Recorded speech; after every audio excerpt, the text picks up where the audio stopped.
যে কোনো সবজি বা মাছের সাথে কুমড়ো বড়ি খেতে খুব ভালো লাগে। কি করে কুমড়ো বড়ি খুবই সহজ পদ্ধতিতে বাড়িতে বানাবে আজকের ভিডিওতে সেটাই শেয়ার করবো। আসসালামু আলাইকুম, কেমন আছো তোমরা সবাই? নতুন একটি ভিডিওতে তোমাদের সবাইকে স্বাগত জানাই। তো বিউলির ডাল আমি খুব ভালোভাবে ধুয়ে ভালো করে রোদে শুকিয়ে নিয়েছি, আবার খুব ভালো করে এটা শুকিয়ে গেছে। এবার এটা মিক্সিতে ব্লেন্ড করে নেব আর খুবই সহজ পদ্ধতিতে দেখানোর চেষ্টা করব, খুবই সহজে তোমরা বাড়িতে বানিয়ে ফেলতে পারবে।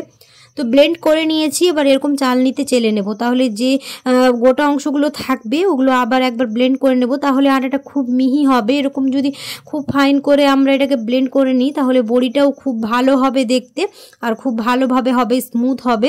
তো ভালো করে আমি চেলে নিচ্ছি, আর একবার হবে তো আর খুব ভালো করে ব্লেন্ড করে নিয়েছি। আর দেখতেই পাচ্ছ খুব মিহি করে আমি এটা ব্লেন্ড করে নিয়েছি।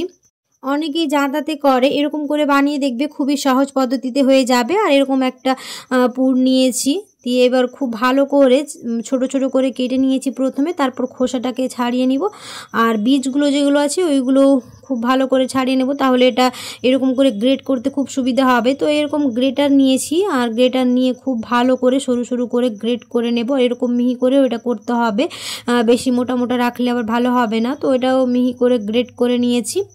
এই কুমড়ো বড়ি যে কোনো সবজির সাথে হোক বা মাছের সাথে বা লাউ কুমড়োর সাথেও খেতে খুব ভালো লাগে। আর গ্রামাঞ্চলে তো এখন অনেক রকমভাবেই বড়ি বানানো হয়, আর এখন তো আমাদের গ্রামে এই জনপ্রিয় হয়ে উঠেছে এই বড়ি, অনেক জায়গায় এটা খুব জনপ্রিয় এই বড়ি বানানোটা।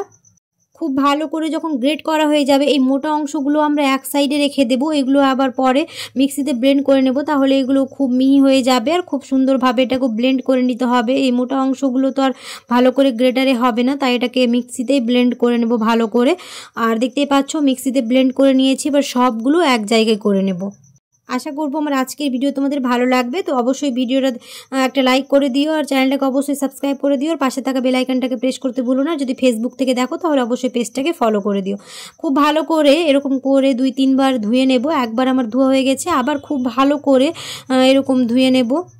এরকম একটা মশারির মধ্যে মানে এরকম জালের মধ্যে পুরগুলো নিয়ে খুব ভালো করে ধুয়ে এবার জলটাকে ভালো করে এবার চেপে নেব, যাতে কোনো অংশে জল না থাকে। খুব ভালো করে এরকম জলটা চিপে নেব। 2-3 বার এরকম খুব ভালো করে ধুয়ে নিলেই হবে। তো আমি 2-3 বার ধুয়ে নিয়েছি, এবার এটার জলটা ঝরিয়ে নেব। খুব ভালো করে জল ঝরানো হয়ে গেছে, এবার হচ্ছে আসল কাজ। এবার খুব ভালো করে আমাদের এটা মেখে নিতে হবে, আর একটু একটু করে নেব, সবগুলো একসাথে নিচ্ছি না, একটু একটু করে নিয়ে একটু নুন দিয়ে ভালো করে মেখে এবার দিয়ে দিব হচ্ছে আটাটা, দিয়ে একটু একটু করে ভালো করে মিশাতে থাকবো।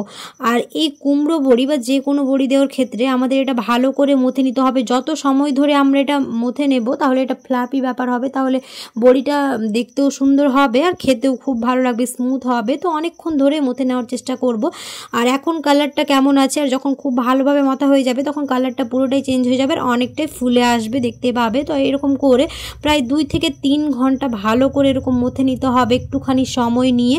আর দেখতে পাচ্ছ আগে কেমন ছিল আর এখন অনেকটাই চেঞ্জ হয়ে এসছে, কালারটাও চেঞ্জ হয়ে এসছে আর অনেকটাই ফুলে গেছে আর অনেকগুলোই হয়ে গেছে। এরকম জলের মধ্যে দেখে নিব, যদি জলের মধ্যে ডুবে যায় তাহলে হয়নি, আমাদেরটা খুব ভালোভাবে ভেসে আসছে মানে হয়ে গেছে। তারপরেও একটুখানি আরও মথে নিয়েছি, আর দেখতেই পাচ্ছ কোনো অংশে এটা ডুবছে না, মানে এটা খুব ভালো করে আমাদের মথা হয়ে গেছে। আর প্রায় 2 থেকে 3 ঘন্টা ধরে মথে নিয়েছে, আর কালারটা দেখতে পাচ্ছ চেঞ্জ হয়ে এসছে আর অনেকটাই ফুলে গেছে।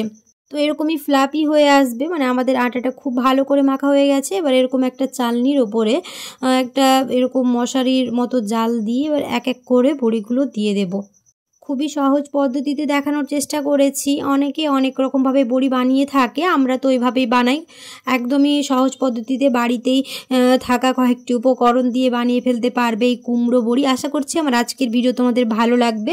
এই সবগুলো বড়ি দেওয়ার পরে প্রায় জালের মধ্যেই 2 থেকে 3 দিন রেখে দেবো, খুব ভালো করে রোদে শুকিয়ে নেব, তারপরে এটা ছুটালেই হয়ে যাবে। আর সবগুলো বড়ি প্রায় দেওয়া হয়ে গেল, এটাকে এবার 2-3 দিনের জন্য রোদ লাগিয়ে নেব। এই নেটের মধ্যেই 2-3 দিন রাখবো, তাহলে খুব ভালোভাবে রোদ লেগে যাবে 2 দিকেই, তারপরে এটা ছুটিয়ে নেব। আর প্রায় 3 দিনের মতো রেখেছিলাম, তারপর আমি নেট থেকে ছুটিয়ে নিয়েছি আর খুব ভালোভাবে শুকিয়ে গেছে। আশা করছি তোমরা দেখে বুঝতে পারছো।